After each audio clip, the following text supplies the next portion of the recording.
Okay, so what we are going to look at is the sine rule. And here's the sine rule, and we're going to look at the sine rule is A over sine A equals B over sine B. So it's a fairly easy rule to remember, and it works for non-right angled triangles. So far, what we've done is we've looked at the sine, cos, and tan in right angled triangles, but not all triangles are right angles. So some triangles are not right angles, and these new set of rules are for triangles that aren't right angles. So we've got A over sine A equals B over sine B. And we are looking at finding an unknown side. So let's see how this works. And we'll go through a couple of examples. So what you should notice is that the angles are capital A, capital B, capital C, and the sides are little a, little b, little c, and they are named opposites. So this is side A, so this is angle A. This is side B, so this is angle B. Side C, angle C. So let's see how this works in a nice simple example. So we've got, and we want to find A in this case. We want to find A. So it's going to be A over sine 45. This is the side that we're looking to find. A over sine 45 equals 12 over sine 65. We always work in those opposites. So all I've done there is substitute it into the formula. A over sine 45, A over sine 45 equals 12 over sine 65. And I try to keep what I'm looking for here because it just makes it nicer, but it doesn't really matter. So how do we find out what this A is? Well, we are dividing by sine 45. So when we take that across, on this side we're dividing, so we could times both sides by 45 and these would cancel. And what we are going to get is A equals 12 over sine 65 times sine 45. And that's it. And then we can just put that into the calculator. Now, here's the question that is nice to think about. When we put this in the calculator, sometimes when we're doing trig, we have to press shift. Would we have to press shift in this case? 12 over sine 65 times sine 45. Would we have to press shift? Remember, we only press shift if we are finding an angle. We're not finding an angle here.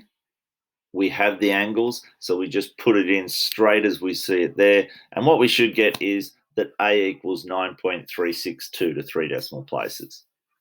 And that's how the sine rule works. Let's look at another example here.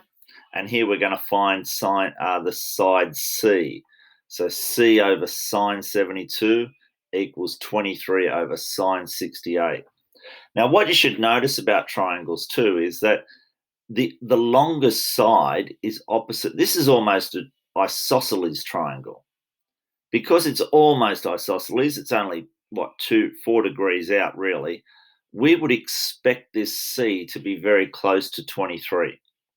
And the longest side is opposite the biggest angle. So this C is going to be a little bit bigger than 23. That's how I sort of think about it straight away, just to make sure when we put it in the calculator, we don't get anything that we don't expect. So let's substitute. C over sine 72 equals 23 over sine 68. And there I've substituted in. Now, again, we want to find what C is. So we need to move this sine 72 to the other side. We are dividing on the left-hand side, or we're dividing on this side. So when we take it across, we're going to do the opposite, which is times. So what we're going to get is C equals 23 over sine 68 times sine 72. That should be a 2. Oh, there it is. There's the 2. Don't know what happened there. And then again, just put that straight into the calculator. 23.592. And again, what I said before, this side is going to be slightly bigger than the 23 because this angle is slightly bigger than that.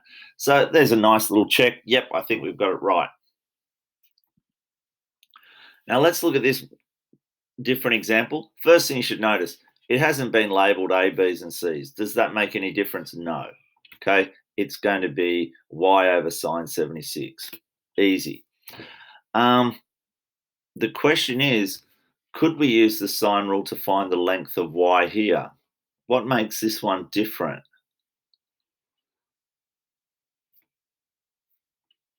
Y over 76 is going to be 12 over.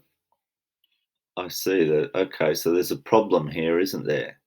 Because we work in opposites. It's a over sine a, so it's y over 70 sine 76 equals 12 over, but we don't have that angle.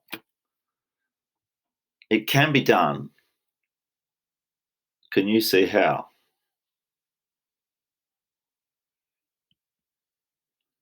We don't have the size, but we could find it. We don't have this size angle, do we? We don't have the size of angle Z, but I think we could really easily find it using the angle sum of a triangle equals 180 degrees. So what we could find very quickly is that this is 32. And again, 180 minus 76 minus 72 equals 32. So it's just the angle sum of a triangle. So even though it looks a bit more difficult, we still have to work in opposites. Y over sine 76 equals 12 over sine 32. Okay, what would we expect? We would expect this to be quite a lot larger than this. This is opposite of 32, an angle of 32. The smallest side is opposite the smallest angle. The largest side is opposite the largest. How would we find y in this case? We're dividing by 76 here. When we take it across, we times. And then again, straight into the calculator, 21.97. Okay, hopefully that has explained how you use the sine rule. We didn't go into the proof of it or why it works. We are just looking at how the sine rule works. Remember, you can use this in all triangles. It's not just for right angle triangles, it's for all triangles. So we can use it in non-right angle triangles. Thanks.